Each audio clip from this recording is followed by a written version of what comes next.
Hey, remarkable people. Thank you guys so much for being here today. So one of the things that I want to talk to you about is that leaders are not born, okay? I want to dispel this myth and I want to talk about what it really takes to be a true leader in today's video. So yeah, we're going to jump right into that because I want to give you something to have people talk about, right? And I want them to talk about your awesome leadership skills. So for today, we're going to be talking all about how to be an effective leader, what it takes to be an effective leader, and some traits that you really need to have or hone if you don't have them already. So thank you all so much for watching The Social Life. I'm Ashlee Tate, and my mission is to help you unleash you, your brand, and your purpose while managing it all. So thank you guys so much for being here today. The first thing I want to talk about is, yes, leaders are not born, okay? Leaders are actually made, and they are made through self-development and personal development and reading and learning and making mistakes. So that's the first thing I want you to understand. You're not just gonna wake up one day and decide you're starting a business and you're gonna be an amazing leader. That may happen every once in a while, but that's not what true leadership is really all about. True leadership is really about learning how to be a better connector, learning how to be a better communicator, and learning how to really manage people so that you all can better accomplish the overall vision of your business. So that was my first tip. Leaders are not born, they are made. Now, my second tip is to realize that you don't have to know everything. Like, leaders don't know everything. I know a lot of times it looks like leaders know everything and they just start out having all the answers to whatever. No, you are the visionary of your brand. You are the visionary of your business, and that is a good thing. But you may not always know exactly how to get from point A to point B. That's why you put a team together. That's why you have board members. That's why you have the people who come alongside you who believe in your vision to help you get there. So don't feel like you have to have all the answers. Just realize that you are the visionary of your business, and just that alone is huge because no one else came up with that vision, right? And no one else had the cojones, for lack of a better word right now, to actually take that vision and move forward with it. And you did. And so that's why you are already remarkable. That's why you're building a remarkable business. And to have people come alongside you is huge. Okay, so realize that you don't have all the answers. The third thing is that great leaders surround themselves with people who complement their strengths. That is huge. You are going to have weaknesses, but we don't need to focus on those weaknesses. You just need to be aware of what they are and focus more on your strengths. Really hone in on those strengths and make those what you do best. Find people who will complement those other areas that you don't do so well in, so that they too can live in their strengths and work within their strengths by helping the mission move forward. Now, the fourth thing is what I just talked to you about, which is effective leaders have a vision, and they have a very clear vision of where they want to take their business. They know that if they can get there, this is exactly where they want to go. And that vision is what inspires others to come alongside you and want to be part of that. So never lose sight of that vision. Never think that your vision is too big or that you're thinking too big or you're dreaming too big.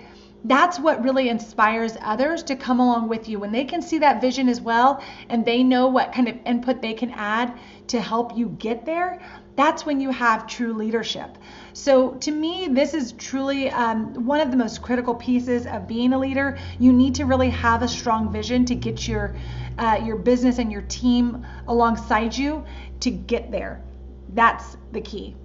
Effective leaders are great listeners, and they really welcome input from others because when you do realize you don't have all the answers, you are looking to other people to help you build up this business and really help you create the pathway to get there. You have to understand that you may not know everything there is to know about technology, so maybe you have a technology expert that's going to help you. You may not know everything about how to do all the little steps that you need to do to get from point A to point B, and that's how the team helps you get there. So you want to be sure that you are open to listening to others and taking that input from your team. Just because you are the leader does not mean that you always have to have the final answer or the correct answer. Effective leaders know that managing people is not easy. It's not an easy thing to manage people, and that's just the bottom line. You ask anyone managing anyone, it's not easy to do. So whether you're managing volunteers, employees, your board, your team members, no matter who you're managing, it's not an easy thing to do because it's actually like handling them with kid gloves. You have to make sure that you're not stepping on people's egos. You have to make sure that you're involving all the input and that you're involving people in the process to get to the final vision. When people are part of your vision and they're part of the mission, they want to get your business there with you.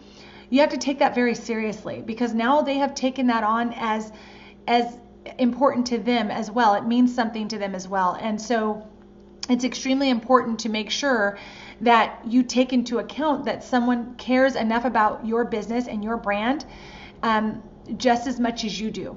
And so oftentimes with ineffective leaders, we see people take on that leadership role as if they are the only ones that care about the brand and the only ones that can put input in on the direction and things like that. And I don't want you guys to be that. To be a remarkable leader, you really need to be able to lean on the people that are around you that may have more expertise or may have some different ideas on how to get you from point A to point B. I know that in my organization, a lot of the ideas that we've come up with have been a board member, or they have been someone else showing me a different way or showing me a different path that we could take, or bringing up. You don't want people to ever feel like they can't bring up a different direction or something that was not already on the table. You never want people to feel that way, because those ideas are really what generate novel ideas coming out of your organization and out of your business. So just make sure that you're being open and willing to listen as an effective leader.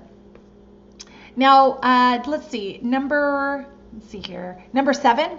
Number 7 are many types of leaders, remarkable ones, are able to connect and really build off their constituents, okay, to make decisions. And that was one of the things I just said. So putting those two together is basically building off their strengths and being able to manage people is something that's very, very crucial to becoming a good leader. So just remember that. Number 8 is effective leaders are guided by philosophy and mission rather than ego or self-serving when making decisions. So self-serving ideals when making decisions. So you want to make sure that even though you may enjoy the attention you get, or you want to be seen as the founder or the leader of your business, sometimes that's not necessary. By proxy, people will find out that you're the founder or that it's your idea or whatever the case. But the best thing you can possibly do is to give credit where credit is due and do it as often as possible.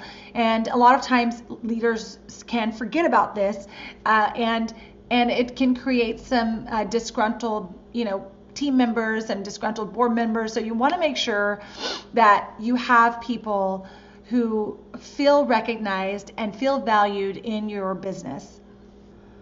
Number 9, effective leaders understand the power in their words. What you say to people and how you make them feel on a day-to-day basis and when they're working with you is huge. You can be empowering your people, or you can be taking away their power. And the best thing you can do, obviously, is empower them to feel part of your organization, to feel part of like their input matters, and that they also are a huge value to your organization. So make sure that you actually do these things. They're very important, and you do have to be mindful of how you do these things. And this is part of that growth aspect of becoming a leader, moving from founder to leader. You have to really pay attention to how you're interfacing with all of the people relating to your business. So just make sure that you're keeping that in mind, and you'll be fine. Now, number 10 is one of the biggest pieces of all of this, and truly the bedrock of being a good, remarkable, positive person, leader, whatever you want to call yourself, is trust. If people do not trust in you and your vision or your capability of getting you to that endpoint, it's going to be very difficult for people to want to follow you. Make sure that you are being an effective leader. Make sure that you are actually employing these 10 things that make you a good leader. So if you can learn how to identify and harness the strengths of those around you who you are leading, no doubt that you will have an amazing culture in your organization while you're building a remarkable business along the way, because you want to make sure that you're allowing other people to unleash their something amazing within the breadth of your something amazing, getting all of you working together to accomplish the vision and make it out to that vision. And that's really what creates remarkable businesses and remarkable leaders. You can't have a remarkable business without having remarkable team members and surrounding yourself with those people and being a remarkable leader. So that's why it's so important to always be kind of evaluating what type of leader you might be, what types of ways you can improve as a leader, and what people think of you as a leader, how they feel in your organization, what is the pulse of the culture in your organization. All those things are very important. So I've also left 2 books that I recommend for reading in the link down below. The first one is Brian Tracy, Developing the Leader Within, great book. And then Tribes by Seth Godin is another awesome book for you guys to read. So please, if you are interested in building up your leadership skills and becoming a remarkable leader, those are 2 great books to check out, and you can check the links down below. And if you're not part of the tribe, please go sign up for the SOCIALIFE tribe. You can go to ashleetate.com and get your free invitation there. And that's it for this week. So I hope we gave them something to talk about, because you're going to go out there and be a remarkable leader. Now I want you to get out there and unleash your something amazing, and I will see you next week. Bye, guys.